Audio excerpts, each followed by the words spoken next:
One of the most common questions in the world of military aviation is, what's more important, innovation or the development of existing technologies? Lockheed Martin decided to answer this not with words, but rather with deeds, by modernizing its F-35 fighters so as to bring them as close as possible to sixth-generation aircraft. And although at first glance comparing a fighter jet to a NASCAR race car sounds like a strange joke, this is exactly how Lockheed described their new approach to improving the F-35. But will this be enough to be competitive against the background of future Boeing F-47 fighters? Today, we'll be trying to figure out exactly that. The development of the F-35 multi-role stealth fighter began back in 1995 with the birth of the Joint Strike Fighter program, and its first prototype, the X-35, took off in October of 2000. And although they had to wait another 5 years before the first flight of a full-fledged F-35A, the creators of this aircraft clearly understood that they were preparing a serial workhorse to replace most U.S. fighters with variants of the same design, common to all branches of the military. Additionally, unlike its acclaimed predecessor F-22 Raptor, Lightning II was named after the Lockheed P-38 Lightning during World War II and was initially developed together with foreign partners with an eye on the prospect of becoming the most popular aircraft in the world. Spoiler alert, it succeeded. After all, back in early 2024, Lockheed Martin announced an important milestone. The 1,000th F-35 airframe rolled off the assembly line, and in April 2025, it consolidated the success of the 1,000th center wing assembly, which makes up about a quarter of the fighter's fuselage and is the largest individual component of the aircraft. However, one of the most important components of these fifth-generation symbols is quite rightly considered not their impressively secretive shell, but rather the insides, which provide the F-35 with incredible computing power, which is why they were sometimes called a computer that just so happens to fly. If you ask Lockheed engineers which component of the F-35 has led to the most sleepless nights and crunch time, you'll almost certainly hear about mission systems. This is not surprising, given the 8.6 million lines of code required even in the penultimate update to the Block 3F software. It's scary to imagine how much sweat and tears were shed in the process of preparing the latest Block 4 improvement.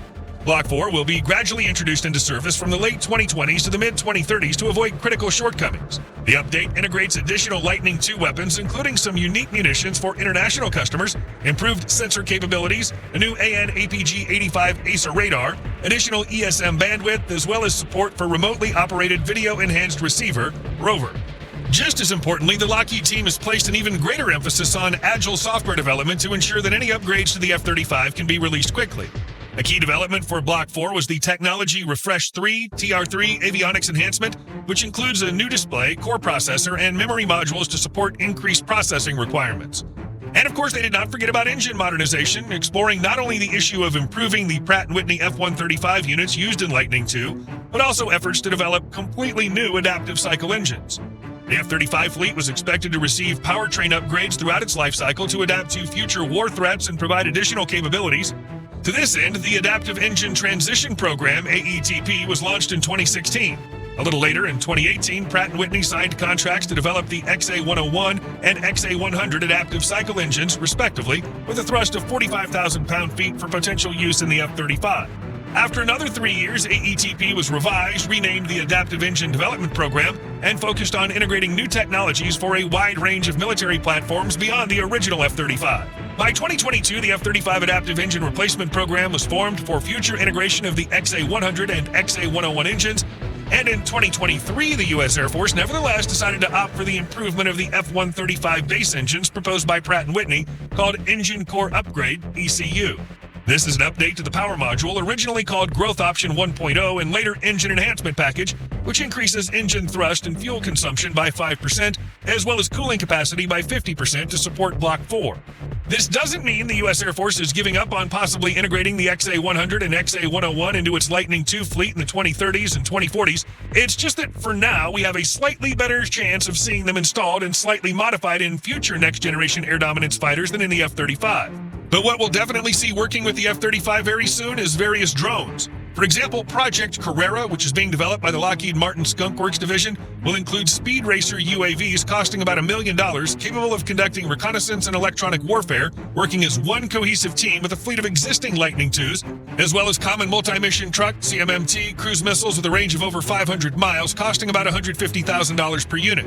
Drones will greatly assist pilots by forming a distributed architecture in which an F-35 pilot will be able to control 8 unmanned platforms simultaneously using artificial intelligence and machine learning. Missiles, in turn, are positioned as a more affordable alternative to ammunition, such as the AGM-158 Joint Air-to-Surface Standoff Missile. The Speed Racer's slightly more expensive unmanned counterpart, the Kratos XQ-58 Valkyrie, has a price tag of about $4 million. This one is part of the U.S. Air Force Research Laboratory's Low-Cost Attributable Aircraft Technology, LCAAT, and is being created as an accompaniment for the F-35 and F-22 during various combat missions. It features stealth technology, a trapezoidal fuselage with a pointed edge, a V-shaped tail, and S-shaped air intakes. The interesting thing is that the XQ-58 feels great as part of a swarm of UAVs, operates under the control of a friendly fighter pilot or without it, and is also capable of being launched from exotic launch modules like support ships, shipping containers, and semi-trailer trucks. Furthermore, information recently appeared regarding the possibility of using electronic warfare equipment in conjunction with Lightning II to strengthen the assault support platforms, all under the Penetrating Affordable Autonomous Collaborative Killer program. And while it's not even close to miniature at 30 feet long, it's unlikely that any fighter pilot would turn down the 1,200 pounds of additional weapons the Valkyrie can fire from its internal and external weapons bays. But the fundamental unmanned help for the F-35 and NGAD fighter program will certainly be Collaborative Combat Aircrafts, CCA, a new generation of combat drones operating in conjunction with manned F-22, F-35, and NGAD fighters. Such drones are often called loyal wingmen, but CCA goes beyond this concept since it performs a much wider range of tasks, including air combat, electronic warfare, reconnaissance and targeting, striking ground and sea targets, as well as jamming and disinformation campaigns on the enemy. Moreover, all this is further flavored with artificial intelligence for complete autonomy of drones, a modular architecture that's easily adapted to a specific mission, the ability to work in a swarm, and most importantly, a relatively low cost. So far, the U.S. Air Force plans to purchase about 1,000 CCAs in a 2-to-1 ratio, of which 600 units will be for a fleet of 300 F-35 fighters, and another 400 of these UAVs will be for a fleet of 200 NGAD fighters. Moreover, in the future, this number, according to Air Force representatives, can be increased to 2,000 or more drones based on the control of 3 to 5 CCA by one Lightning II or NGAD aircraft. Speaking about future updates to the F-35, most recently, Jim Taiclet, CEO of Lockheed Martin, stated that the company intends to apply technologies created as part of the NGAD work to its current systems, apparently implying the hit F-35. According to him, we're talking about improving the capabilities of the 5th generation Lightning II fighters to 5th generation plus. These capabilities primarily mean the integration of artificial intelligence into all F-35 processes, including control. Simply put, the development of Lightning II without a crew. However, what was instantly snapped up for quotes all over the web were Taiclet's following words: "I challenged the team to deliver 80% of 6th gen capability at 50% of the cost."